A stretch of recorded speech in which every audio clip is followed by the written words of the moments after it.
ரொம்ப கஷ்டங்க. அது தயாரிப்பாளர்னு சொன்னாலே எனக்கு பெயின் ஆகிடுது.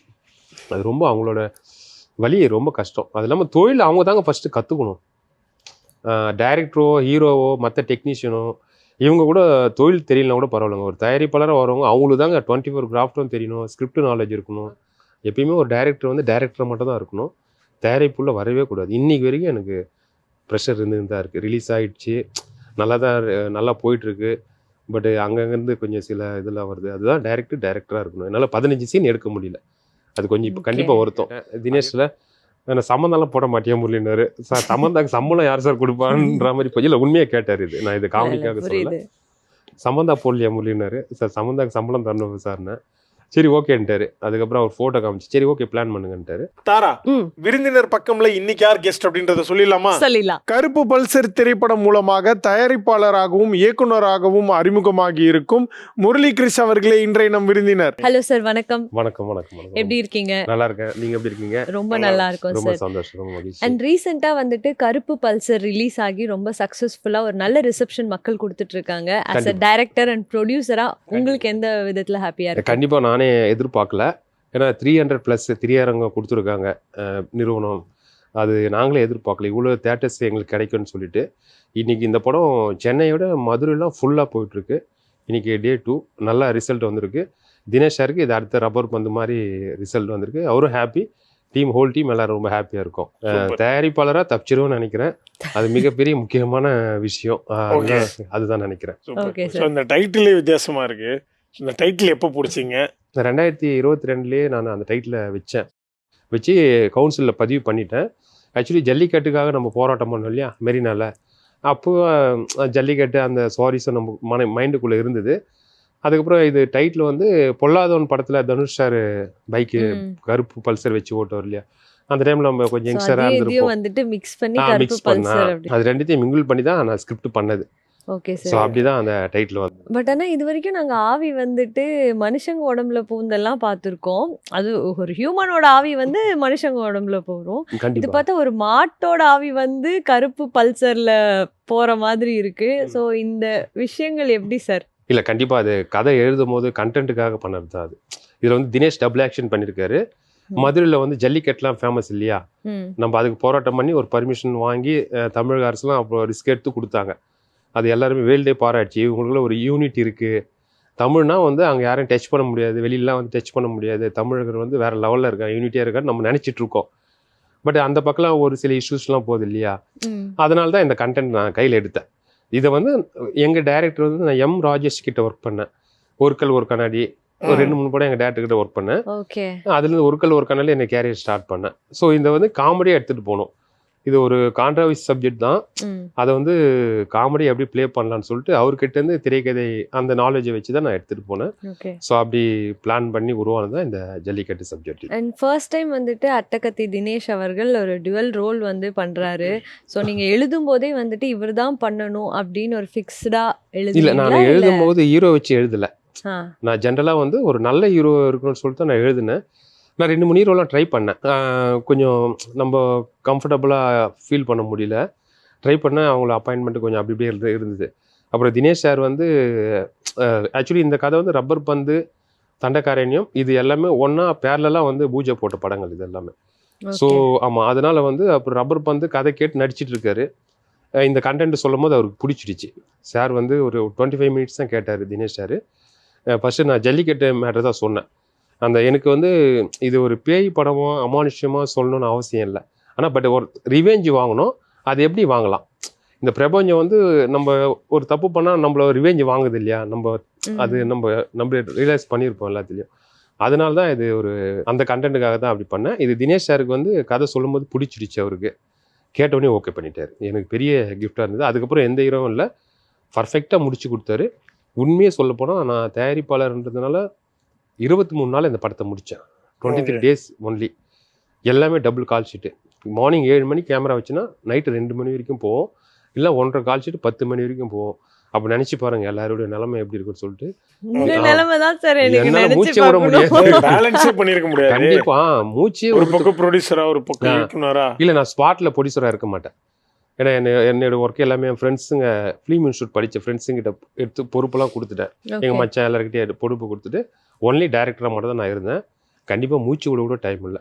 அது நான் இருக்கலாம், மற்ற ஹோல் டீமும் இருக்கிறதுலாம் கஷ்டம். மன்சூர்லாம் ரொம்ப திட்டுவார், இந்த எந்த டைரக்டரும் வேலை வாங்கலைன்னு சொல்லிட்டு ரொம்ப என்ன திட்டுவார். ஆனால் சப்போர்ட் பண்ணாங்க, எல்லாருமே சப்போர்ட் பண்ணாங்க. ஸோ இந்த டைமில் தினேஷ் சாருக்கு நான் நன்றியை தெரிவிச்சுக்கிறேன் கண்டிப்பாக. அண்ட் மன்சூர் அலிகான் சார் வந்துட்டு எப்படி இந்த ப்ராஜெக்ட்குள்ளே வந்தார், அவர் எப்படி இவங்க 2 பேரையும் ஓகே நம்ம வச்சு பண்ணலாம் அப்படின்னு உங்களுக்கு இல்லை உண்மை எப்படி வந்தது? இந்த இதுக்கு உண்மை என்னன்னா, தினேஷ் சார் கதை கேட்டுட்டு அந்த ரோல் வந்து மன்சூர் சார்கிட்ட கொடுங்கன்னு அவர் தான் சொன்னார்.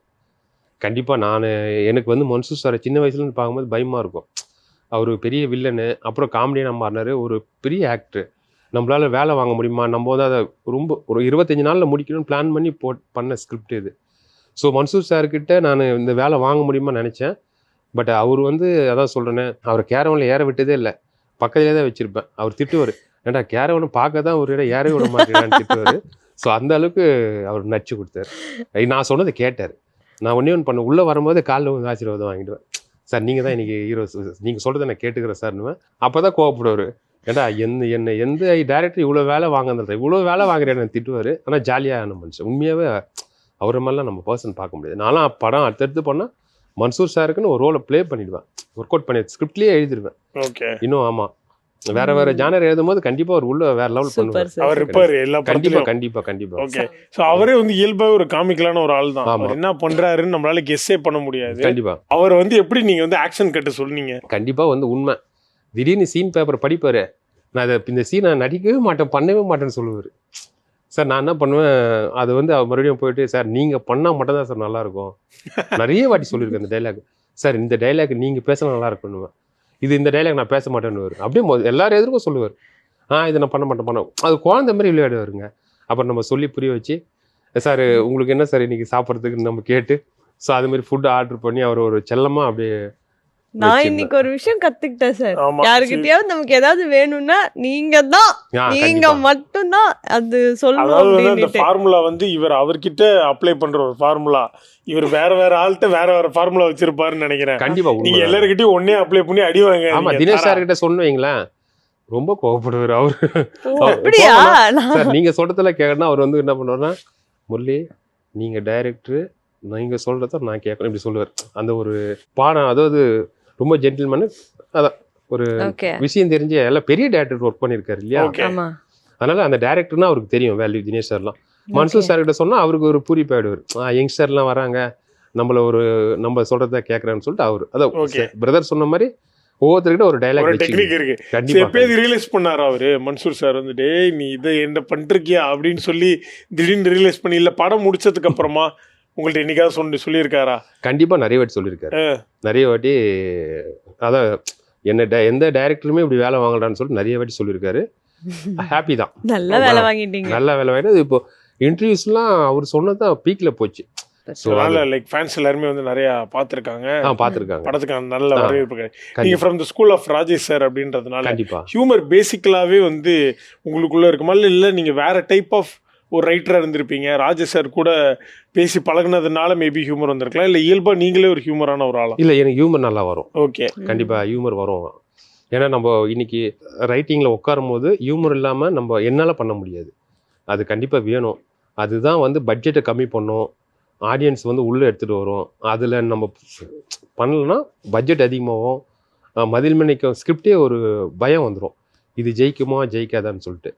இன்னைக்கு எனக்கு ஒரு கான்ஃபிடென்ட், இந்த கருப்பு பல்சர் ஜெயிச்சிருக்குன்னா அதுக்கு வந்து முழுக்க காமெடி ரொம்ப முக்கியம். அது வந்து எங்கள் டேரக்டர்கிட்ட நான் கற்றுக்கிறது தான். மற்ற இப்போ சுந்தர்சி சாரு அவங்கள மாதிரி இன்ட்ரெஸ்ட்லாம் பார்த்து அவங்க படங்கள்லாம் பார்த்து கற்றுக்கின விஷயம் தான். ஆனால் எங்கள் டைரக்டர்கிட்ட இருந்து ஹியூமர் அதிகமாக கற்றுக்கிட்டேன்.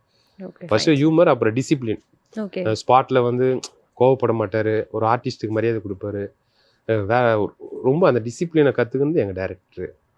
கதை அதான் சென்ஸுக்கு காமெடி மட்டும் இல்லை, டிசிப்ளின் எங்கள் டேரக்டர் கற்றுக்கிட்டேன். ஓகே, லைக் நீங்கள் அவர் கூட ஒர்க் பண்ணதில் இருக்கக்கூடிய ஏதாவது ஒரு மேபி நீங்கள் ரைட்டிங்காக இருக்கட்டும் எல்லாமே இந்த படத்துக்கு உங்களுக்கு வந்து ஹெல்ப்பாக இருந்திருக்கும், அதில் ஏதாவது ஒரு விஷயங்கள் இருக்கு ஆட் பண்ணது? ஆமாம், அவர் வந்து ஸ்பாட்டில் வந்து எக்ஸாம் மாதிரி பண்ணுவார். சீன் பேப்பர் எடுத்துன்னு வந்துடுவார், வீட்டில் எழுதி டிஸ்கஷனில் நாங்கள் ஒரு பேப்பர் எழுதுவோம், ரெண்டுத்தையும் மேட்ச் பண்ணிக்குவார். அதுக்கப்புறம் ஸ்பாட்டில் வந்து ஒரு எக்ஸாம் ஹாலில் போனால் நம்ம படிப்போம் இல்லையா, அவசரமாக படிச்சுட்டு டக்குன்னு எக்ஸாம் உள்ள போயிட்டு டக்குன்னு எழுதுவோம் இல்லையா, அது மாதிரி என்ன பண்ணுவார், சீன் பேப்பர் எடுத்து எல்லாத்தையும் அடிச்சுட்டு மறுபடியும் ரீஒர்க் பண்ணுவார். அது என்ன ஆகுது, அந்த ட்ரெண்டிங்கில் காமெடிக்கு இது ஒர்க் அவுட் ஆகும். இப்போது காமெடி டைரக்டருங்களுக்கு இது செட் ஆகும். மற்றபடி கண்டென்ட்டாக பண்ணுறவங்களுக்கு அது ஒத்து வராது. காமெடினா அன்றைக்கி நம்ம விஷயம் பார்த்துருப்போம், செல்லில் பார்த்துருப்போம், இல்லை எதுனா ஒரு வைரலான விஷயம் நோட் பண்ணியிருப்போம், அதை வந்து யூஸ் பண்ணி அந்த படத்தை புதுசாக ஆக்கிடுவார். ஸோ ஸ்பாட்டில் ரீரைட் பண்ணுவார். அது எனக்கு பிடிச்ச விஷயம் அவர்கிட்ட.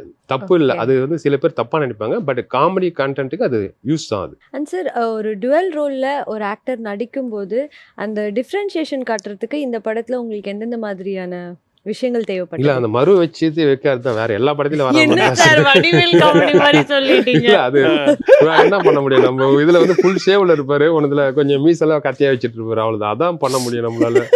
நம்ம அது வேற அப்பதானே தெரியும் ஆடியன்ஸுக்கு. இப்போ தினேஷ் டியூல் ரோல் பண்றாரு, நம்ம மொத்தமும் சில படங்கள் மாதிரி பண்ண முடியாது. நீங்க அந்த காமெடி பாத்திருக்கீங்களா சார்? அந்த மறு வைக்கும் போது எப்படி வீரப்பா இருக்கணும், அப்ப மறு எடுத்து பாரு குழந்தை மாதிரி இருக்கணும், அத பார்த்து இது இல்ல வச்சீங்களா? அப்படி இல்ல, அப்படி அதை பார்த்து வைக்க மாட்டேன், அதை அப்படி சொல்றாருங்க. நான் காமெடியா சொல்றேன். ஓகே. பட் இல்ல அதுல வந்து டிஃப்ரெண்ட் என்னன்னா, அது 2 நாள் மேரேஜ் ஆன 2 நாள்ல இருந்த ஒரு பையன், கருப்பன்ற கேரக்டர். மேரேஜே 2 நாள் தான் இருப்போம். அவர் லவ் மேரேஜ் பண்ணியிருப்பாரு. அது ஒரு பெரிய கதை, நான் எடுக்கல அதை. ஆச்சு தயாரிப்பாளராக எனக்கு வந்து அது பெரிய பட்ஜெட் தேவைப்பட்டுச்சு. ஒரு 15 சீன் நான் எடுக்கல. அதில் வந்து பேத்தா சாங் இருக்குது, பெரிய கண்டென்ட்டுங்க. அது மதுரையை வச்சு நான் வேறு லெவல் எழுதி வச்சுருந்தேன். பட் பட்ஜெட்டாக என்னால் பண்ண முடியல.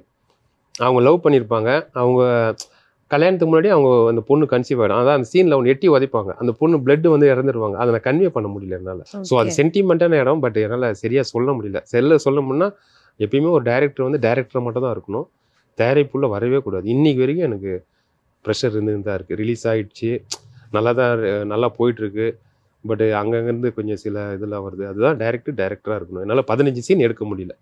அது கொஞ்சம் இப்போ கண்டிப்பாக வருத்தம். அது எடுத்திருந்தா இன்னும் நல்லா இருந்திருக்குன்னு நினைக்கிறேன். எனக்கு பார்ட் 2 வந்து பண்ணணும்னு ஆசை. தினேஷ் அழகாக வச்சு மீசெல்லாம் ஒதுக்கியிருப்பார். நீங்கள் படம் பார்க்கும்போது தெரியும். அது ஃபுல்லாக ஒரு ஆடுகளம் மாதிரி ஒன்று பண்ணணும், மதுரையை வச்சு சுப்பிரமணியபுரம் மாதிரி பண்ணணும் ஆசை கண்டிப்பாக இருக்குது. பார்ப்போம் ஃபியூச்சரில் எப்படின்னு சொல்லி. இதெல்லாம் ஆனால் முழுக்க இது கருப்பு பல்சர் கமர்ஷியல். அது வேற மாதிரி எடுத்துட்டு வரணும். சுப்பிரமணியபுரம்லாம் எப்படி இருக்கும், அப்பாடா நம்மளும் இன்னைக்கு வரைக்கும் தமிழ் சினிமாவில் ஒரு மறக்க முடியாத ஆடுகளம் சுப்பிரமணியபுரம் அப்படி பண்ணணும்னு எனக்கு அது மாதிரி ஒரு படம் பண்ணணும். அதுவும் மதுரையை வச்சு பண்ணணும்னு எனக்கு ரொம்ப ஆசை. மதுரை மேலே இவ்வளோ பெரிய ஒரு ஈர்ப்பு இருக்கு. ஆமாம், என்ன காரணம் சார்? இல்லை, இந்த ஜல்லிக்கட்டை வச்சு பண்ணேன் நம்ம கதை ஃபர்ஸ்ட். மதுரையா சார்? இல்லை, நான் மதுராந்தகம் தாங்க. உண்மையாக மதுராந்தகம் தான். நான் ரைமிங்கில் பேசுகிறேன் நினைக்காதீங்க. மதுராந்தகம் பக்கத்தில் படாலம், மதுராந்தகம் தான் நான். மதுரை வந்து பிடிச்சது நம்மளுக்கு. அந்த படங்களை நம்ம பார்ப்போம் இல்லையா, சுப்பிரமணியம் ஸ்கூல் காதல் ஏதாவது மதுரை பொண்ணா சார்? ஏதோ கண்டிப்பா ஏதோ ஒரு இருக்கு. ஆமா, இல்ல லவ்னு சொல்ல, ஏதோ ஒண்ணு இருந்திருக்கலாம். எனக்கு மதுரை தான் சார் பிடிக்கும். அப்படியா? ஆமா சார். உங்களுக்கு ஏதோ இருந்திருக்குன்னு நினைக்கிறேன். உங்களுக்கு ஒரு ஸ்கூல் அதுல சார், நான் அடிக்கடி அங்க ஷூட்டிங் போறதால எனக்கு அந்த ஊர் கொஞ்சம் சாப்பாடு நல்லா இருக்கு, நல்ல காரசாரமா அந்த ஃபுட்டுனால. கண்டிப்பா. தினேஷ் சார் வந்து ரொம்ப பெக்குலியரான ஒரு கதை சூஸ் பண்ற ஒரு ஆக்டர். கண்டிப்பா ரொம்ப ஒரு கேப் எடுத்து அவருக்கான ஒரு கதை. அதுல அவர் வந்து ஒரு டபுள் ஆக்ஷன் கன்வின்ஸ் பண்ணிருக்கீங்கன்னா அந்த பாயிண்ட் ஒரு சரியான மாசம். அங்கேயே படம் வந்து முதல் வெற்றி அடைஞ்சிருச்சு. ஆமா. சோ என்ன சொல்லி நீங்க ஓகே பண்ணீங்க சார்? தினேஷ் சார் வந்து உண்மையா ஒரு டைரக்டர். ரஞ்சித் சார், அப்புறம் வந்து வெற்றிமாறன் சார், பெரிய டைரக்டர்ல ஒர்க் பண்ணிருக்காரு இல்லையா. நான் ஆக்சுவலி இந்த படத்துல வந்து டப்பிங்க்குன்னு ஒரு ஸ்கிரிப்ட் பண்ணுவாங்க, நான் அது பண்ணவே இல்லை. ஏன்னா நான் 23 நாள் ஷூட் முடித்தேன். நான் வந்து டப்பிங் ஸ்டூடியோ என்ன பண்ணால் ஃபுல்லாக வாடகைக்கு எடுத்துட்டு ஸ்கிரிப்டை பார்த்துட்டு 2 அசோசியேட்டை கூட வச்சுக்கிட்டேன். தினேஷ் சார் போர்ஷனு எல்லாமே நான் வந்து அங்கேயே ஸ்கிரிப்ட் பண்ணி அப்படியே பொறுமையாக பண்ணேன். நம்ம ஷூட்டிங்கில் எவ்வளோ ஸ்பீடாக எடுத்தோமோ அதை நான் இங்கே பண்ணவே இல்லை. கிட்டத்தட்ட டப்பிங் மட்டும் 60 நாள் பண்ணேன். 23 நாள் ஷூட்டை முடித்தேன், 60 நாள் டப்பிங் பண்ணேன். அந்த இடத்துல சப்போர்ட் பண்ணது தினேஷ் சார் தான். அவரும் ஒரு டைரக்டாக மாறிட்டார். ஓவர்லாப்பில் டைலாக் போகிறது, லிப்பில் போகிறது, அங்கே எங்கள் டேரக்டர்லேருந்து கற்றுன விஷயம்லாம் இருக்கு இல்லையா, ஸ்பாட்டில் இல்லை டப்பிங்கில் ரீஒர்க் பண்ணுறது, அது எல்லாமே எனக்கு தினேஷ் சார் வந்து ஆக்சுவலி எழுதுறதுக்கு தான் அசோசியேட்டை வச்சுருந்தேன். ஸ்கிரிப்டாக வந்து தினேஷ் சாரும் நானும் பண்ணது தான். அது அவங்க எழுதுவாங்க, அவங்க ஒரு ஐடியா சார் சொல்கிறது கரெக்டாக இருக்கா தம்பின்னு கேட்பேன், நல்லா இருக்குண்ணா, இல்லைண்ணா கொஞ்சம் அப்படி, அதுக்காக 2 பேரும் கூட வச்சுருந்தேன். தினேஷ் சார் வந்து அந்த டப்பிங் தேட்டரில் பயங்கரமாக சூப்பராக இருந்தால். அவர் ஒரு டைரக்டர். அவர் சொன்னார், முள்ளே என்னுடைய நாலேஜை நீங்கள் வாங்கிக்கிறீங்க, நான் இதெல்லாம் கற்றுக்கிட்டேன் அவங்ககிட்ட இருந்து. அது பேரே சொன்னார், ரஞ்சித் அண்ணன் வெற்றி சார். பேமெண்ட் போடுவா முரளி அந்த மாதிரி ஏதாவது சொன்னாரு? நிறைய வாட்டி சொல்லியிருக்காரு, நான் கொடுத்தது. அவர் கூட இவ்வளவு உரிமையா சொல்லியிருக்க மாட்டாரு தாரா, நீ வந்து உரிமை. கண்டிப்பா அவர் நிறைய வாட்டி சொல்லியிருக்காரு, முரளி இதுக்கெல்லாம் நீங்க எக்ஸ்ட்ரா பேமெண்ட் தரலன்னு.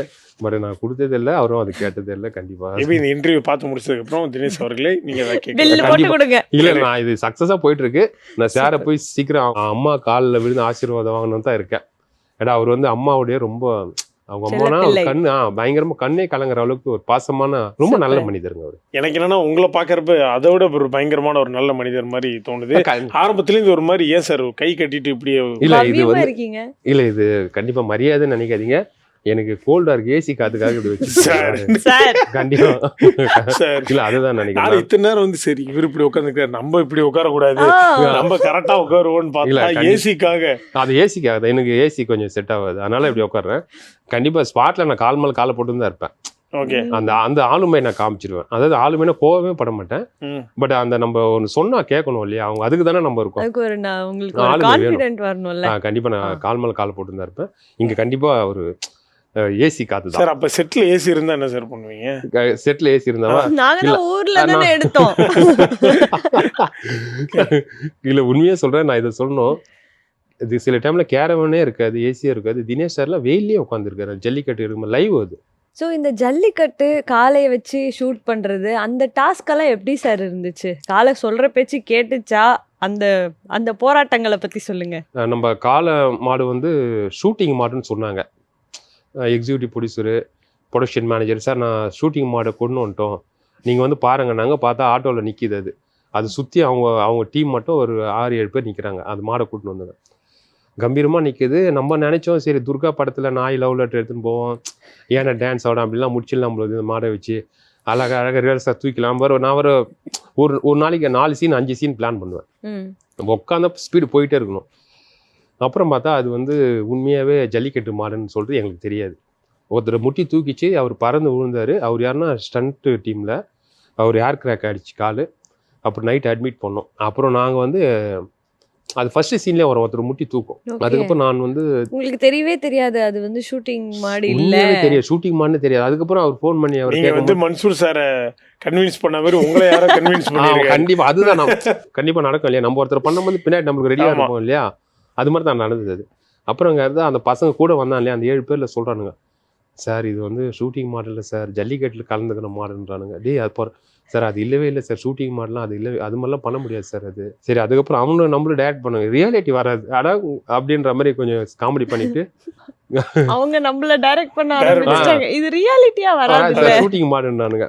அதுக்கப்புறம் நான் வந்து இந்த மேட்டரை எல்லார்கிட்டையும் சொன்னேன். ஹோல் செட்லேயே தினேஷ் சார்கிட்ட சொல்லாதீங்க, நாளைக்கு ஃபுல்லாக ஒரு மாடு கூட தான் இருக்கணும், சொல்லாதீங்கன்னு சொல்லிட்டு நான் சொல்லிட்டேன். அதுக்கப்புறம் நான் என்னன்னா கேமரா இருக்கும், மாடு அங்கே இருக்கும், தினேஷ் சார் இருப்பாரு, நாங்கள் எல்லாம் கேமரா பின்னாடி சேஃபாக இருப்போம்.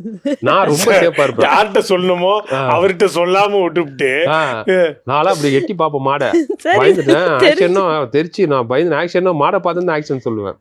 ரொம்ப உண்மையா நடந்ததுங்க இது. நான் இல்ல எங்களுக்கு புரியுது சார், ஆனா எப்படி சார் ஒரு ஆர்டிஸ்ட் அவர்கிட்ட போய் அது முற்ற மாடுன்னு சொல்லாம என்ன சார் பண்ணிருக்கீங்க? அதுதான் பண்ணோம். அவரு அதை உண்மையாக பண்ணாரு. ஆனா அதுக்கப்புறம் முடிச்சிட்ட பேர் சொன்னார் அவர் என்னன்னா, முரளி இந்த மாடு ஷூட்டிங் மாடலில் அது ரியல்னு தெரியும், ஒருத்தர் அடிப்படிச்சுன்னு தெரியும் முரளினார். அப்போ தான் நான் ஷாக் ஆச்சு. சார் இல்லை சார் உங்ககிட்ட சொல்லலாம் தான் வந்தோம்னா, முரளி நீங்கள் சொல்லியிருக்க மாட்டீங்க அப்படி சொல்லிட்டாரு அவர். அதனால அதுதான் நான் ஓகே சொல்லியிருக்கீங்க பண்றேன் அதனால அப்படி சொன்னாரு. நானும் அதை அப்படிதான் சாரோட மேனரிசம் அது. எனக்கு என்னன்னா அந்த மொமெண்ட்ல மட்டும் மன்சூர் சார் எனக்கு வச்சிருந்தீங்கன்னா நல்ல அந்த போர்ஷன்ல அவர் காலை உங்களை தூக்கி போட்டிருக்காது, அவரு உங்களை தூக்கி போட்டிருக்காரு. அவரெல்லாம் சமாளிச்சிருக்க முடியாது. நீங்க என்கிட்ட போய் சொல்லிட்டீங்கன்னு அடிக்கடி சொல்லுவாரு. நல்ல வேளை யாருக்கும் எதுவும் ஆகல சார். பட் இந்த இவ்வளவு சீரியஸான விஷயத்த இவ்வளவு ஒரு யதார்த்தமா வந்துட்டு சொல்றீங்களே. இதுல ஒரு சீன்ல வந்து அது முட்டிட்டு போய் நைட் ஒரு ஷூட் எடுத்தோங்க, ஒரு ட்ரீம் மாதிரி. அந்த வாடிவாசல் உள்ள தினேஷ், ஹீரோயின், அந்த மாடு 3 பேரும் உள்ள போகணும். அப்பதான் அந்த கதை சீன் கன்வே ஆகுது. அந்த ஒரு சீன் தான் அதை எடுக்கணும், அது ஒரு கடைசி சீனு. அந்த மாடு முட்டிட்ட பேர் அந்த சீன் எடுக்கும்போது நானே பயந்தேன். அந்த அவ்வளோ பெரிய மாடு அவங்க பின்னாடி போகும் நடந்து. ஏன்னா ஷூட்டிங் நம்ம ஜாலியாக பேசிடுறோம், ஆனால் அந்த இடத்துல எவ்வளோ கஷ்டங்கள் இருக்கும், எந்தனா ஒரு அசம்பாவிதம், எவ்வளோ ஸ்டண்ட்டு பிரச்சனைலாம் இருக்கு இல்லையா. மாடுலாம் உண்மையாக ரிஸ்க்குங்க, உயிருக்கு உத்தரவாதம் இல்லை, அது கண்டிப்பா ரிஸ்க் தான். சார் இப்போ நீங்க சொல்றீங்க ரொம்ப ஸ்பீடா எடுப்பேன், அங்க என்னோட ராஜ்யமே வேறன்றீங்க. பட் அதை தாண்டி வந்து அசிஸ்டன்ட் ஆர்டிஸ்ட் கிட்ட கோவப்படுறதோ இல்ல ஆக்ட்ரஸ் கிட்ட கோவப்படுறதோ, ஆன் ஸ்பாட் ஒரு சிலர் பயங்கர கோவப்படுவாங்க, ஏன்னா டைம் கம்மியா இருக்கும், அதுக்குள்ள எடுத்தாகணுன்றதுக்காக. நீங்க எப்படி சார் ரொம்ப சைலண்டா? கண்டிப்பா கோவப்பட்டா வேலையை வாங்க முடியாது. ஸ்பாட்டை பொறுத்த வரைக்கும் மணி எகிரிக்கிட்டே இருக்கும், கோவமே படக்கூடாது. அது எங்கள் டேரக்டர்கிட்ட கற்றுங்க. நானும் கோவலாம் அந்த காலத்தில் பட்டிருப்போம், ஒரு கண்ணி 15 இயர்ஸ் ஆச்சு. ஸோ அது கோவமே பட மாட்டார். அவர்கிட்ட இருந்து கற்றுன்னு தான் நம்ம கோவமே பண்ணலாம், ஒர்க்கு பாட்னு ஸ்பீடாக போகும். கோவப்பட்டு எந்த வேலையும் பண்ண முடியாதுங்க. அதில் நான் கான்ஃபிடென்ட்டாக இருக்கேன். நான் இது வரைக்கும் யார்கிட்டயும் கோவமே பட்டதில்லை. அவங்க போக்கில் போவேன், ஆனால் ஒர்க்கில் கரெக்டாக இருப்பேன். அதுதான். இப்போ மன்சூர் சார் வந்தால் காலில் வந்துடுவேன், தினேஷ் சார் வந்தால் நான் அன்பாக பேசுவேன். சார் வாங்க வாங்க சார் என்ன பண்ணலாம், அவருக்கு ஏற்ற மாதிரி ரெடி பண்ணுவேன். அசிஸ்டன்ட் டேரக்டருங்க எல்லாருமே அவங்கள நான் திட்ட மாட்டேன், பட் அவனுக்கு ஒர்க்கு நீட்டாக போகிற மாதிரி 2 அசோசியேட்டை போட்டு அப்படி கொடுத்துருவாங்க. மற்றபடி உண்மையாக ஸ்பாட்டில் நிறைய பேர் கோவப்படுறேன்னு சொல்லுவாங்க, அவங்களுக்கு அது செட் ஆகலாம். எனக்குலாம் உண்மையாவே செட் ஆகாது. கண்டிப்பா ஆகாது. கண்டிப்பா நீங்க வந்த பிறந்து சிரிச்சுட்டே இருங்க சார். அப்படியா? தேங்க்யூ. கண்டிப்பா கோவம் செட் ஆகும். நீங்க முடிச்சுட்டு போறப்ப அழ ஆரம்பிச்சிருவாங்க. அந்த மாதிரி இருப்பாங்க. அப்படிதான் சார். இந்த படத்துல மத்த காஸ்டிங் எல்லாம் எப்படி சார் சூஸ் பண்ணீங்க? ரேஷ்மா, மதுனிகா அவங்க எல்லாம்? இல்ல அவங்க ரேஷ்மா வந்து வந்தாங்க, அவங்கள பார்த்தேன், ஸ்கிரிப்ட் சொன்னேன், ஓகேன்னாங்க. மற்றபடி அப்புறம் சேலரி பேசணும் இல்லையா, அது கரெக்டாக நம்மளுக்கு தேவை பட்ஜெட்டு ஃபஸ்ட்டு. ஏன்னா தினேஷ் சாரை பிடிச்சிட்டோம், கதை சொல்லிட்டோம், டேட் கொடுத்துட்டாரு. அதுக்கப்புறம் முன்ன பின்ன அட்ஜஸ்ட் பண்ணிக்கலாம். ஏன்னா யாருன்னா ஒரு படத்தில் ஸ்ட்ராங்கான ஒரு ஆள் இருக்கணும், ஒரு ஹீரோவோ ஹீரோயினோ யாருனா இருக்கணும். அதனால தினேஷ் சாரை ஓகே பண்ணியாச்சு.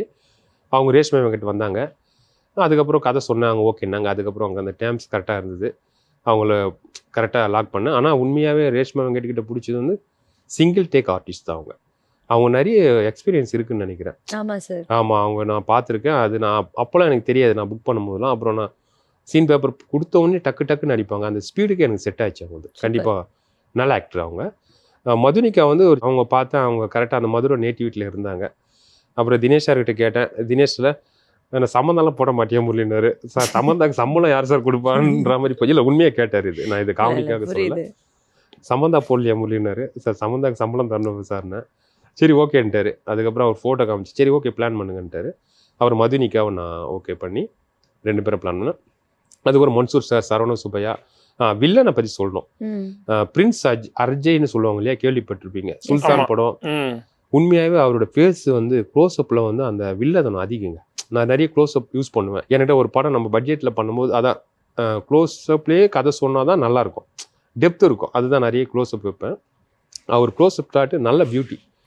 அவர்கிட்ட ஒர்க் அவுட் பண்ண அவர் நடித்தார், மன்சூர் சார். அப்புறம் வேறு யார், கலையரசன், ஜெயிலரில் ஒரு சின்ன ரோல் பண்ணியிருப்போம் இல்லையா, கலையரசன். இவங்க எல்லாருமே பண்ணாங்க. அதுக்கப்புறம் சின்ன ரோல் எல்லாமே அசிஸ்டன்ட் அசோசியேட்லாம். ஒரு துரைன்னு சொல்லிட்டு கோஆர்டினேட்டர் நடிக்க வச்சேன். சார் ஆக்சுவலி நீங்களே பயங்கரமாக பர்ஃபார்ம் பண்ணுறீங்க சார். நீங்கள் ஏன் சார் ஒரு நடிகராக ஃபுல் டைம் ஒரு நடிகர் ஆகக்கூடாது? இல்லை உண்மையாகவே நான் என்ன பண்ணேன்னா, அதையும் ஒரு இருக்குது இந்த படத்தில். நான் வந்து ஆமாம், இப்போ எங்கள் டைரக்டர் வந்து என்ன பண்ணுவோம் இல்லையா, படம் முடியும் போது கேமியோ வந்து முடிச்சு வச்சுட்டு கல்யாணத்தை பண்ணி வச்சு கையை கோத்து விட்டு போவாங்க இல்லையா, நீங்க இனிமே தான் நல்லா இருக்கணும்னு சொல்ற ரஜினி முருகன் சொல்லிட்டு போவார் இல்லையா, ஆர்யா போவாரு, ஜீவா ஒரு இடத்துல போவாரு, கேஎஸ் ரவிக்குமார் சார் எல்லாம் பண்ணுவாரு. பண்ணாரு. இப்போ எங்க டைரக்டர் ஒன்று பண்ணியிருக்காரு. நான் சொன்னேன் சார் 15 வருஷமா பண்ணது, இப்போ பண்ணிட்டு என்னடா பண்றது. இப்போ நெல்சன் சார் எங்க டைரக்டர் எல்லாம் பண்றாங்க. அது மாதிரி வந்து அங்க நான் தேவைப்பட்டது. தினேஷ் சார்கிட்ட சொன்னேன், அவர் பர்மிஷனை வாங்காம பண்ணக்கூடாது இல்லையா சார். இந்த மாதிரி ஆடியன்ஸ் வந்து நீங்கள் ஜல்லிக்கட்டில் ஜெயிச்சிங்க எல்லாம் முடிச்சுட்டு ஒரு சோகமாக வெளில வருவாங்க. பட் எனக்கு சோகமாக வரது பிடிக்கல சார், ஒரு காமெடி சீன் வேணும். எண்டில் வந்து அவன் சிரிச்சின்னு வரணும், வெளில வருமா ஹாப்பியாக வரணும், வெளில ஒரு நல்லா இருக்குதுங்கன்னு சொல்லிட்டு நான் என்ன பண்ணேன், சார் இது ஒரு சீன் இருக்குது, நான் இவர் அதை கலையரசன் இருக்கார் இல்லையா ஹீரோ, இப்போ அவர் கேட்ட முரளி அது நான் பேசணும் நீங்களே பேசுங்கன்னாரு. அந்த இடத்துல அவர் வந்து பெரிய ஹீரோ, ஒரு கலையரசன் வந்து தினேஷ் சாருக்கு ஒரு காம்படிட்டரை தான் நம்ம பார்க்குறோம். அப்புறம் வந்து ஒரு 2-3 யூடியூபர்ஸு ஒன்றும் காமெடியன்ஸ்லாம் கேட்கும்போது எல்லாருமே வந்து பேமெண்ட் வச்சுருங்கன்னாங்க. அது நம்மளுக்கு கொஞ்சம் டைட்டாக இருக்கும், நம்மளுக்கு அது செட் ஆகாதுன்னு வைங்களேன். அப்புறம் யோசிச்சு பார்த்தேன். டீமுக்கிட்ட பேசும்போது, எக்ஸிக்யூட்டிவ் நம்ம மேனேஜர்கிட்டலாம் பேசும்போது நீங்களே பண்ணிடுங்கன்னு சொல்லுவோம். நான் யோசிக்கிறேன், அடப்பாங்களா நம்மள அவ்வளோ ஒரு நீங்கள் நினச்ச மாதிரி தான் நினச்சேன், நம்மளை ஹீரோ மாதிரி நினைக்கிறாங்கன்னு பார்த்தா அவனு சொல்கிறானுங்க, அட்லீஸ்ட் ஒரு 50,000 கம்மி பண்ணி கொடுங்க சார், வேறு யாருன்னா ஒரு 1 lakh 2 lakh தரணும் இல்லையா, அதுக்கு நீங்களே பண்ணுங்கன்ற மாதிரி தான் சொல்லணும் தான் நான் ஒரு ரோல் பண்ணியிருக்கேன். காமெடியாக ஒன்று தினேஷ் சார் வந்து அவர் கெத் ஆகிட்டார் இல்லையா, இப்போ அட்டக்கத்தியாக இருந்து இப்போ கெத் ஆனார்ல, அதுக்காக பண்ண சீன் அது. அண்ட் இவரை பற்றி கேட்கவே இல்லையே, காமெடி எல்லாம் பண்ணாரு, சரியான டேலண்ட்டுங்க. இப்போ ஒரு காட் ஃபாதர்னு ஒரு படம் பண்ணிட்டு இருக்காருன்னு நினைக்கிறேன், MS பாஸ்கர் சார் வச்சு டைரக்டர் ஆகிட்டாரு. ஓகே. நான் வந்து இந்த படத்தில் உண்மையாகவே பெரிய டேலண்ட்டு ராகுல், ராகுல். நான் அதை இது சொல்ல மறந்துட்டேன். நான் எப்படிதான் நான் மறந்தேன்னு தெரியல. நீங்களே கேட்டீங்க, சாரி மச்சி. நான் அவரோட பிராங்க் எல்லாம் பாப்பேன் சார். எனக்கு அவர் தான் கொஞ்சம் டைம் பாஸா நல்லா இருக்கும். அப்படியா? இவரே ஆக்சுவலா ஃபர்ஸ்ட் ஒரு பிராங்க்ஸ்டர் தான். 2 பிராங்க்ஸ்டர் மீட் பண்ணியிருக்காங்க. ராகுல் வந்து இன்னைக்கு இண்டஸ்ட்ரியில வந்து காமெடியன் ரொம்ப பற்றாக்குறையா இருக்கு. ஒரு காமெடி ஸ்கிரிப்ட் பண்ணி நம்ம ஜெயிப்போமான்ற டவுட்டா இருக்கு. அதனாலேயே இன்னைக்கு ட்ரெண்ட் மாறிடுச்சு. ஃபர்ஸ்ட் காமெடியனுங்க ஒரு 2-3 பேர் கையில இருப்பாங்க. எல்லா படம் காமெடி படம்லாம் அப்படியே ஓடும். இப்போ காமெடியன் இல்லாதனால காமெடி ஸ்கிரிப்ட் பண்ணுறாங்க, அது ஓடவே மாட்டேங்குது. ட்ரெண்டு டோட்டலாக மாறி போயிருக்கு இப்போ. ஆனால் அது நான் பார்த்துருக்கேன். Senthil sir, Goundamani sir field out ஆகும்போது ட்ரெண்டு மாறும். அப்புறம் சந்தானம் சார் அவர் மாறும்போது ட்ரெண்டு மாறிடுச்சு. இன்றைக்கி ட்ரெண்டு மாறி இருக்கு. அவங்க ஒரு காமெடியன் எப்போ இண்டஸ்ட்ரி விட்டு கம்மியாகிறாலும் அந்த டைம் தான் ட்ரெண்டு மாறுது. அது மாதிரி நான் யோசிக்கும் போது ராகுலை நான் ஃப்ராங்க் பார்த்து கதை சொல்லி ஓகே பண்ணேன். சூப்பர் கேரக்டர், நல்ல திறமையானவர், சூப்பராக நடிச்சிருக்காரு. இந்த படத்தில் வேற லெவல் பண்ணிட்டாரு. அவர் திறமையை நான் யூஸ் பண்ணிக்கிட்டேன். இதுதான் விஷயம். அண்ட் உங்களோட டெக்னிக்கல் டீம் பற்றி சொல்லுங்க. உங்களோட டிஓபி அண்ட் மியூசிக் டைரக்டர். கண்டிப்பாக டெக்னிக் டீம் வந்து பாஸ்கர் ஆறுமுகம், சினிமோட்டோகிராஃபி, நல்ல மனிதர். அவர் சபாபதினு ஒரு படம் பண்ணார் சந்தான சாரை வச்சு. எனக்கு அவர்கிட்ட பிடிச்சதுன்னா ப்ரொடக்ஷனுக்கு எப்படி காப்பாற்றலாம், ஸ்பீடாக எடுக்கலாம் அப்படின்ற ஒரு இதுதான். அது நல்ல எக்ஸ்பீரியன்ஸ் இருக்குது. ரிச்சர்ட் சார்கிட்ட ஒர்க் பண்ணார். ஒரு எக்ஸ்போஷர் நல்லா மெயின்டைன் பண்ணுவார். அதனால் நான் அவரை போட்டேன். சபாபதி பார்த்துட்டு தான் நான் கூப்பிட்டேன். கண்டிப்பாக கதை கேட்டு நான் பண்ணுறேன் சார்னாரு. நல்லா ஸ்பீடாக எடுத்து கொடுத்தாரு. நல்ல டெக்னீஷியன் ஃபஸ்ட்டு அவர். ரெண்டாவது இன்பா மியூசிக் டைரக்டர். அவர் வந்து என் கூட படித்தாங்க திரைப்பட கல்லூரியில். அவர் வந்து 2 சாங் இட்டு கொடுத்துருக்காரு, 3 சாங் இட்டு கொடுத்துருக்காரு. உண்மையாகவே அவர் நல்ல ஒரு திறமையை விட அவர் நல்ல மனிதர் அவர். ரெண்டாவது. மூணாவது வந்து சசி தக்ஷான் எடிட்டர்கிட்ட நான் ஒர்க்கை கொடுத்துட்டு நான் அப்படியே தூங்கிட்டா கூட நாளைக்கு நைட்டு முடிச்சுட்டு எனக்கு ஒர்க் அமைச்சிருவார். அந்த அளவுக்கு எனக்கு அவர் சப்போர்ட் பண்ணார். அப்புறம் ஆர்ட் டைரக்டர் என்னுடைய ஃப்ரெண்டு ஒரு கண்ணாடியில் ஒர்க் பண்ணணும் அசிஸ்டண்டாக இருக்கும்போது அவர் ஆர்ட் அசிஸ்டண்ட்டாக இருந்தார். அவர் சிறுபாபுரி பிரகாஷ் அவர் பேர். அப்புறம் சவுந்தர்னு 2 பேர் ஒர்க் பண்ணாங்க. அவர் சிறுபாபுரி பிரகாஷ் வந்து என்னுடைய நண்பர், அதனால் சூப்பராக பண்ணி கொடுத்தாரு. மற்ற எல்லாருமே அழகாக நீட்டாக முடிச்சு கொடுத்தாங்க. ஸோ ஒரு டைரக்டராக வந்துட்டு இந்த படத்துக்காக நீங்கள் என்னென்ன கஷ்டப்பட்டீங்க அதெல்லாம் சொல்லிட்டீங்க. இப்போ ப்ரொடியூசரை தட்டி எழுப்பி கூட்டிட்டு வாங்க, ரிலீஸ்க்கு என்னென்னலாம் பண்ணீங்க? கண்டிப்பாக சொல்கிறேன். அதாவது இந்த தயாரிப்பாளரோட பெயின் இருக்கு இல்லையா, அது ரொம்ப ரொம்ப கஷ்டங்க. ஏன்னு கேட்டால் அந்த ஒரு பைசா கூட நம்மளுக்கு திருப்பி வருமா வராதான்ற ஒரு டிபார்ட்மெண்ட்டுங்க அது. அது 5 கோடியாக இருக்கட்டும், 1 ரூபாவாக இருக்கட்டும், 1 லட்சமாக இருக்கட்டும். அன்றைய டேட்டில் வந்து நம்ம ஒரு 10 கோடி செலவு பண்ணுறோம். அன்றைக்கி படம் அவுட்டுனா நம்மளுக்கு எவ்வளோ ரெக்கவரி ஆகும்னு தெரியாதுங்க. லாஸு அவ்வளோதான். ரொம்ப கஷ்டங்க அது. தயாரிப்பாளர்னு சொன்னாலே எனக்கு பெயின் ஆகிடுது. அது ரொம்ப அவங்களோட வலி ரொம்ப கஷ்டம். அது இல்லாமல் தொழில் அவங்க தாங்க ஃபஸ்ட்டு கற்றுக்கணும். டைரக்டரோ ஹீரோவோ மற்ற டெக்னீஷியனோ இவங்க கூட தொழில் தெரியலனா கூட பரவாயில்லைங்க. ஒரு தயாரிப்பாளராக வரவங்க அவங்களுக்கு தாங்க 24 கிராஃப்டும் தெரியணும், ஸ்கிரிப்ட் நாலேஜ் இருக்கணும், ரிலீஸ் பண்ணுற நாலேஜ் இருக்கணும், கான்டாக்ட் இருக்கணும். நிறைய பேர் வந்து இன்றைக்கி பாதியில் படம் நிற்கிது. நான் ஒரு 15 வருஷம் ஒர்க் பண்ணதுனால ஒரு சில கான்டாக்ட்லாம் பிடிச்சி நான் ஜெயிச்சிட்டேன். அது கான்டாக்ட்னும் போது நான் 5.1 மிக்சிங் வந்து டி உதயகுமார். அவர் வந்து நேஷ்னல் அவார்டு 300 படத்துக்கு மேலே பண்ணியிருக்காரு. எனக்கு வந்து சீனியர் அவர், என்னுடைய அண்ணா அவர். அவர்கிட்ட தான் இந்த படம் மிக்சிங் போச்சு. அப்போ தான் இந்த படமே காப்பாற்ற முடிஞ்சது. ஒரு ஜல்லிக்கட்டு எபிசோடெலாம் காப்பாற்ற முடிஞ்சது. ஸோ அது மாதிரி ஒரு சில கான்டாக்ட் இருக்கணுங்க தயாரிப்பாளருக்கு. இல்லைனா அவங்க தயாரிப்பாளராக 100 கோடி வச்சுருந்தா கூட அவங்க வீட்லேயே வச்சுக்கிட்டோம். அவங்க இண்டஸ்ட்ரி உள்ளே வரவே கூடாது. தொழில் நல்லா தெரிஞ்சு உள்ளே வந்தால் அவங்க தயாரிப்பாளராக வரலாம். ஜெயிக்கிறது வந்து நம்ம கையில் இல்லை. இது இன்றைக்கும் என் கையில் இல்லை. சினிமாவை பொறுத்த வரைக்கும் என்னை ப்ரிடிக்ட் பண்ண முடியாத தொழில் இது. அது போட்டது அது என்னன்னு சொல்ல முடியாதுங்க. அது ரொம்ப ரிஸ்க்குங்க. தயாரிப்பாளர் வந்து ஒரு தயாரிப்பாளராக இருந்தால் அது பெயின் வந்து அவங்க ஒரு படம் முடித்து ரிலீஸ் பண்ணும் போது தான் தெரியும். இன்றைக்கி வரைக்கும் எங்கள் வீட்டிலலாம் வந்து ஓப்பனாக சொல்கிறேன், உயிரோடு இருந்தால் போதும் கம்முன்னு வீட்டுக்கு வந்துருந்தா சொல்கிறாங்க. அந்த டாக் வந்துடுச்சு எங்கள் வீட்டில். ஒரு டைரக்டராக ப்ரொடியூசராக நான் எவ்வளோ பிரச்சனை, ஹெல்த்து இஷ்யூ, அந்த ப்ரெஷர். ஏன்னா நம்ம வந்து பணக்காரெல்லாம் உண்மையாக கிடையாது. நான் ரொம்ப மிடில் கிளாஸ் தான். எப்படி எடுத்தேன் எப்படி முடிச்சேன்னு சொல்லுவாங்களே, கல்யாணமே ஆகலை ஆனால் கல்யாணம் செட் ஆனால் பணம் வந்துடுவாங்களே, அப்படி தான் வந்தது. ஆனால் அதுக்குன்னு இதெல்லாம் எல்லாரையும் முயற்சிலாம் பண்ணக்கூடாது. எல்லாருமே டைரக்ட் பண்ணலாம், நம்மளே ப்ரொடியூஸ் பண்ணலான்னு கண்டிப்பாக அது பண்ணவே பண்ணாதீங்க. நானே தப்பு பண்ணிட்டேன். நான் ஏதோ தப்பிச்சிருக்கேன். யார் செஞ்ச புண்ணியத்தில் தப்பிச்சுன்னு எனக்கே தெரில. வெரி வெரி ரிஸ்க்கு தயாரிப்பு என்பது. அவங்களுக்கு தான் அந்த தொழில் வந்து அவங்களுக்கு தாங்க தெரியணும். மற்றவங்க யாருக்கு தெரியுதோ இல்லையா, அவங்க கம்முன்னு போய் கவுந்து வச்சு படுத்துடலாம். பட் தயாரிப்பாளருக்கு 24 கிராஃப்ட் ரிலீஸ் வரைக்கும் தெரியணுங்க. அது Okay. சொல்ல முடியல இல்ல என்னால. புரியுது சார். Okay. இவ்வளவு நேரம் கண்டிப்பா. நல்லா கலகலப்பா பேசிட்டு எனக்கே பெயின் இருந்துட்டு ஆயிடுச்சு. அந்த ஒரு தயாரிப்பாளர் போது அது ரொம்ப பெயின் தான். சரி, இப்போ நீங்கள் வந்து இப்போ ரெண்டுமே இருக்கிறப்போ அது பேலன்ஸ் பண்ணுறது ரொம்ப கஷ்டம். இப்போ டேரக்டராகவே நீங்கள் 1.5 கால் ஷீட் வந்து சொல்கிறீங்க, ஆமா, அவ்வளோ ஆமா. ஒர்க் பண்ணியிருக்கீங்க. அப்போ யாரெல்லாம் சார் பார்த்துக்கிட்டாங்க? என்னுடைய சொந்த மச்சான் பார்த்துக்கிட்டாரு.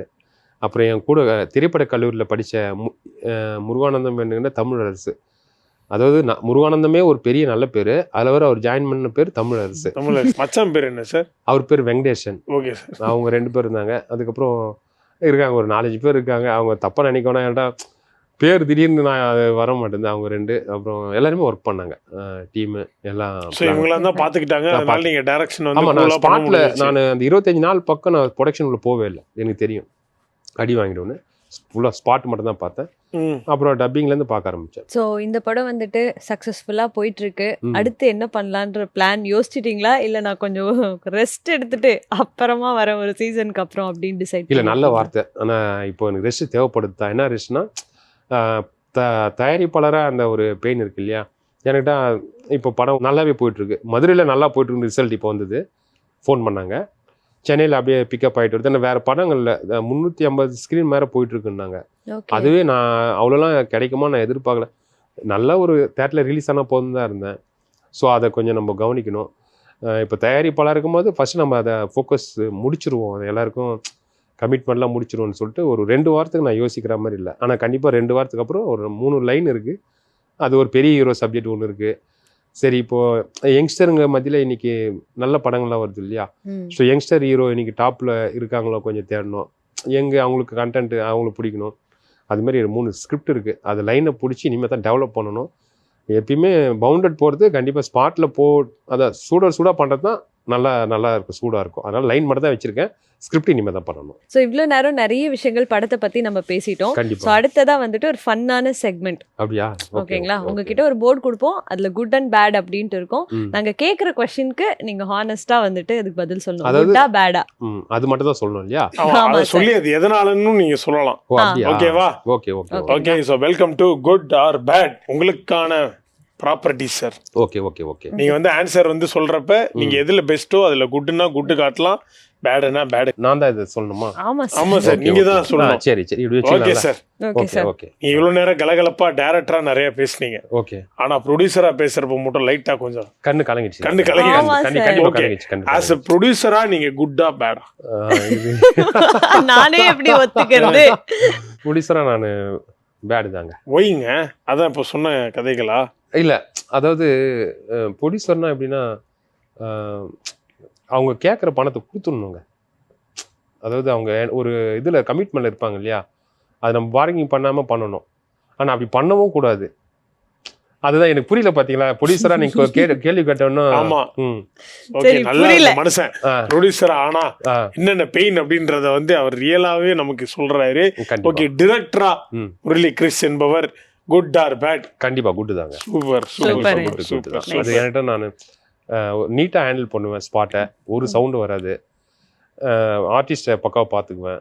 அந்த சென்டர் ஆஃப் பாயிண்ட் இன்ட்ரெஸ்ட் அவங்க தான். அவங்களுடைய ஒரு ஷூட்டிங் வேர்வை கூட ஆடியன்ஸ் பாதிக்கும். அவங்கள அன்பாக வச்சுக்கணும். ஏன்னா அவங்கள நம்பி தான் நம்ம இருக்கோம். அதனால் அவங்க ஹீரோ மட்டும் இல்லை, கடைசி ஆர்டிஸ்ட்டை கூட நான் கட்டி பிடிச்சி தான் பேசுவேன். கட்டி பிடிச்சா நீங்கள் தப்பாக நினச்சிக்காதீங்க. அந்த அர்த்தத்தில் சொல்ல ஒரு அன்புல சொல்ல. நீ சொல்றதுக்கு நினைக்கல, சொல்றதுக்கு அப்புறமா லைட்டா நினைக்க தோணுது. Okay sir. கண்டிப்பாக குட் டைரக்டர் தான். ஏன்னா நான் நிறைய பேர் எனக்கு சொல்லிட்டாங்க, அதனால நான் சொல்கிறேன். நிறைய பேர் லைட்மேன் முத கொண்டு நான் ஒரு அரசியல் பண்ணுன்னு வச்சிங்களேன், அது வேற ஒரு இது. கண்டிப்பாக ப்ரொடியூசர் சொல்லிட்டீங்க, டைரக்டர் சொல்லிட்டீங்க. ஒரு ஃபேமிலி மேனா இந்த டைம் ஸ்பெண்ட் பண்றது, ஃபேமிலிக்கு காய்கறி வாங்கிட்டு வருது, இந்த மாதிரி உதவிகள் செய்யறதுல நீங்க குட்டா பேடா? இது வந்து என்ன சார் இது சேஃப் கேம் ஆடுறீங்க? இது இல்லை, இது ரெண்டுமே காட்டலாம். ஒரு ஃபேமிலியில் நம்ம அப்படி தானே இருக்க முடியும். ஏன்னா நம்ம ரொம்ப குட்டாக இருக்க முடியும். ஃபேமிலி வந்து 24 ஹவர்ஸும் நம்ம அவங்க கூட இருக்கோம். கொஞ்சம் நடிச்சு ஆகணும், கொஞ்சம் பொய் சொல்லணும், அதெல்லாம் கொஞ்சம் கடந்து போனோம் இல்லையா சிலதெல்லாம். அதனால அங்கே 50-50 தான் இருக்க முடியும். நம்ம ட்ரூவாக இருக்க முடியும். நம்ம ஃபீல்டு வேற, நைட்டில் எப்போ போகணும்னு தெரியாது, ஒர்க் அது மாதிரி இருக்கும். அதனால கண்டிப்பாக இது ரெண்டுமே இது பண்ணி தான் ஆகணும். இந்த பணம் வந்துட்டு சிக்கனமாக வச்சுப்பாங்க, ஒரு சிலர் நிறைய செலவு பண்ணுவாங்க. ஸோ நீங்கள் வந்துட்டு இந்த பண விஷயத்துல குட்டா பேடா? சேவிங்ஸ். சேவிங்ஸ் இல்லையா? சேவிங்ஸ்ல நீங்க எப்படி குட்டா இல்ல பேடா? இல்ல நான் பேடு தாங்க. நான் கொஞ்சம் செலவு பண்ற ஆள் தாங்க. அதனால தாங்க இவ்வளவு ரிஸ்க்ல நம்ம ஒரு படத்தையே முடிக்க முடிஞ்சுது. கண்டிப்பா உண்மைதான். ஓகே. செலவு பண்ற ஆள் தான். என்ன சார் செலவு பண்ணுவீங்க? வேற எங்க இல்லட்டா சம்பளம் கொடுக்கறது அப்படி இப்படின்னு இருக்குங்க. இல்ல என்ன செலவுன்னு கேட்டுட்டீங்க. சும்மா சுத்துற நமக்கே 1008 செலவு இருக்கு. ப்ரொடியூசரா இருக்காருன்னா இவ்வளவு செலவு எனக்கு கண்டிப்பா நான் இல்ல சார் ப்ரொடியூசரா இருந்துட்டு இல்ல, இயல்பான உங்களோட லைஃப்ல நீங்க வந்து கண்டிப்பா சேவிங்ஸ் நான் பண்ண மாட்டேங்க. எனக்கு பணம் எனக்கு மைண்ட்லயே வராது. பணம் வச்சுக்கிறதும் பிடிக்காது. அதை பணத்தை டிஸ்டன்ஸா வச்சிருப்பேன். அதனால தான் நான் ப்ரொடியூசர் ஆனேன்னு நான் நினைக்கிறேன். அப்படிதான் ஃபீல் பண்ணேன். உங்களுக்கு பிடிக்கலன்னா நீங்க கால் பண்ணுங்க, நான் வாங்கிக்கிறேன். சரி, இப்பதான் கலெக்ஷன் ரெவென்யூ கேட்டுன்னு தான் இருக்கேன். ஓகே சார், பார்க்கலாம். ஒரு நெக்ஸ்ட் ஃப்ரைடே வரைக்கும் தேட்டர்ல இருக்கோம். அதுக்கப்புறம் தேட்டர் கம்மியாகுனாங்க. ஏன்னா இன்னொரு படம் எதனா வந்ததுன்னா கண்டிப்பா நான் உங்களுக்கு ஃபோன் பண்றேன். சூப்பர் சார், கண்டிப்பா. ஏன்னா உங்களுடைய குட் டைம் கூட கலெக்ஷன் ஏறலாம் இல்லையா? கண்டிப்பா சார், நான் போய் ஒரு 2-3 தியேட்டர்ல எக்ஸ்ட்ரா போட சொல்றேன் சார். ஓகே சார், இப்போ நீங்க சொன்னீங்க வீட்டுல வந்து ரொம்ப ஒரு மாதிரி அக்கறையா எமோஷனலா ஃபீல் பண்ணி சொன்னாங்க.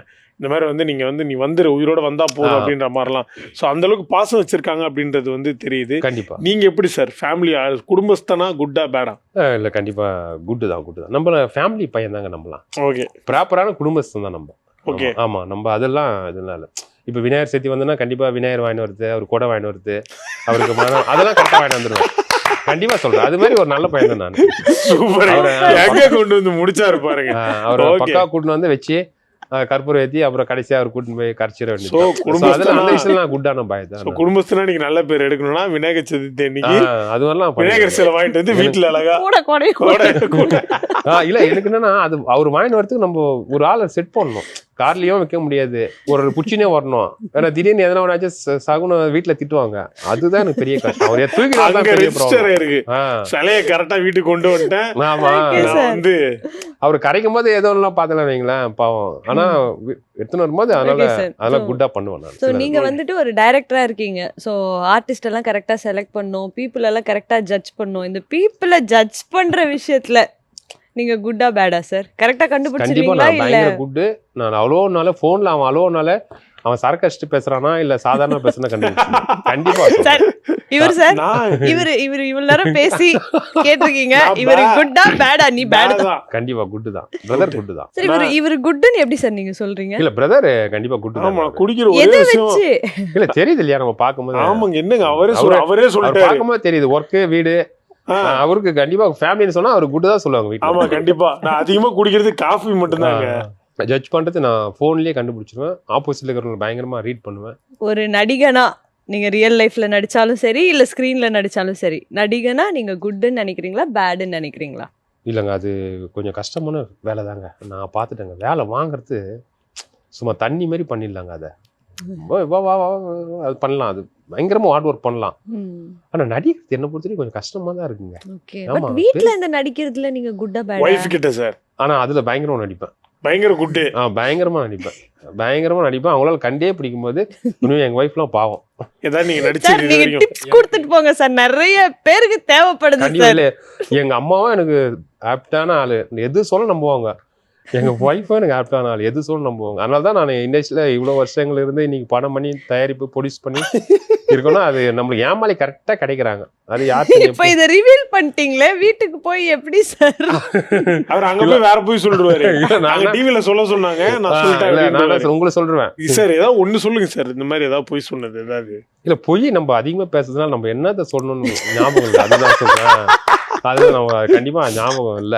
திறந்த புத்தகமா இருக்கீங்க சார். நீங்க ரைட்டிங்ல எப்படி சார்? ரைட்டிங்ல குட்டா பேடா சார்? கண்டிப்பா நான் குட்டு தாங்க. உட்காந்துனா முடிப்பேங்க. அதான் அந்த சீன் நைட்டு எவ்வளவு நேரம் இருந்தாலும் முடிச்சிருவேன். அதாவது ஸ்கிரிப்ட் வந்து எனக்கு இன்ட்ரெஸ்டா பண்ணுவேன். ஸ்கிரிப்ட் ரைட்டிங் எனக்கு ரொம்ப பிடிக்கும். ஓகே, எழுதி தள்ளுவேன். அதுக்கப்புறம் தான் அதை மற்றது படிக்க கொடுப்பேன். அப்புறம் ரீஒர்க், அப்புறம் தான் டிஸ்கஷன். எனக்கு பிடிக்கும். இப்ப டைரக்டரா நீங்க குட்னு காட்டிட்டீங்க. அசிஸ்டன்ட் டைரக்டரா ராஜேஷ் சார் கிட்ட ஒர்க் பண்ணப்ப சத்தியமா ஒரு ஏடியா குட்டா பேடா ஒத்துக்கிறேன். ரொம்ப ஓபி ஆச்சு அவர்கிட்ட. ரொம்ப ஓபி ஆயிடுச்சு. நான் இப்போ வருத்தப்படுறேன். அவரை ரொம்ப நான் ஓபி அடிச்சிட்டேங்க அவர்கிட்ட. அவரை நான் அப்சர்வ் பண்ண கத்துக்கிட்டேன். அப்படியே ஓபி அடிச்சிட்டேன். உண்மைதான். அவருக்குலாம் நான் விசுவாசியே இல்லை. அதாவது ஒர்க் ரீதியா. மற்றபடி அந்த விசுவாசம், அன்பு, பாசம் என்னைக்குமே இருக்கும். அது வேற. பட் இன்னும் கொஞ்சம் நல்ல வேலை பார்த்துருக்கலாம். வேலை பார்த்துருக்கலாம். என்ன சார் பண்ணுவீங்க, என்ன திருட்டுத்தனம் பண்ணுவீங்க? அவருக்கு எப்படி சொல்றது, அவரு சொல்லி எதுவுமே ஒழுங்கா கேட்டதே இல்லைங்க. நானு என்ன அவர் தண்ணி தெளிச்சு விட்டு இன்னும் சொந்த தம்பி மேல என்ன விட்டாருங்க. அவர் திடீர்னு எங்கேயாவது ஷூட்டிங் ஸ்பாட்ல அவர் ஏதோ ஒரு ஆர்டிஸ்ட திட்ட முடியாம போய் உங்களை பார்த்து திட்டிருக்காரு? கண்டிப்பா. அதாவது அவர் திட்டத்துல அதிகமா திட்டு வந்து நான் மட்டும்தான் உண்மையா அதுவும் சொல்றேன். ஓகே. அவர் திட்டவே மாட்டாரு.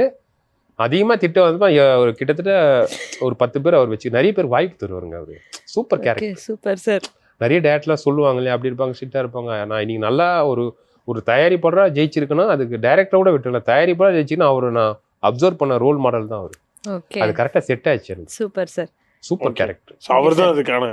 கண்டிப்பா நான் இவ்வளவு பிரச்சனையை தாண்டி வந்தேன்னா அவரை நான் அப்சர்வ் பண்ணி ஒரு டிசிப்ளினா இருந்தேன். ஸ்பாட் எல்லாமே அதுதான் உண்மையா. அவர்கிட்ட நான் கத்துக்கிறது தேங்க்யூ சொல்றேன். அதுதான் உண்மை. சோ சக்சஸ்ஃபுல்லா வந்துட்டு இந்த செக்மெண்ட்டை நீங்க கம்ப்ளீட் பண்ணிட்டீங்க. Super sir. தேங்க்யூ ரொம்ப நன்றி. Very good sir. அப்படியே ரொம்ப நன்றி. ஒரே frankness தான் சார் நீங்க செக்மெண்ட்ல.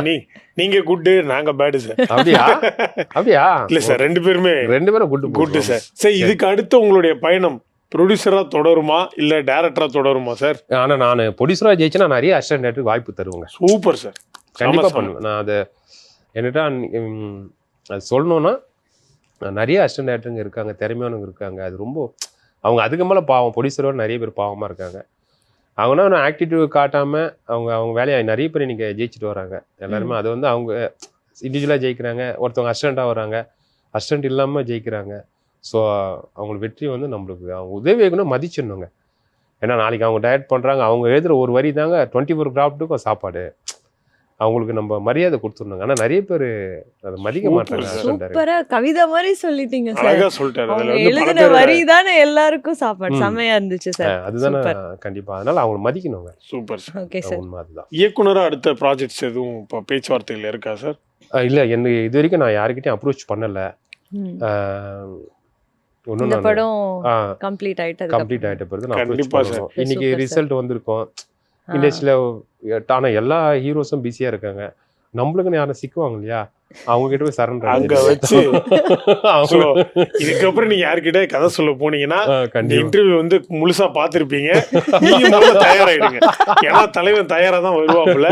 ஓகேவா? பட் ரொம்ப இயல்பா சூப்பரா பேசுனீங்க சார். உங்க நல்ல எண்ணத்துக்காகவே நீங்க இயக்குனராகவும் தயாரிப்பாளராகவும் இண்டஸ்ட்ரியில ஜெயிக்கணும்னு சொல்லி ஜெயா டிவி டீம் சார்பா வாழ்த்துக்கள் தெரிவிச்சுக்கணும் சார். ஜெயா டிவி முதல் இன்டர்வியூ ஜெயா டிவில வந்திருக்கேன்.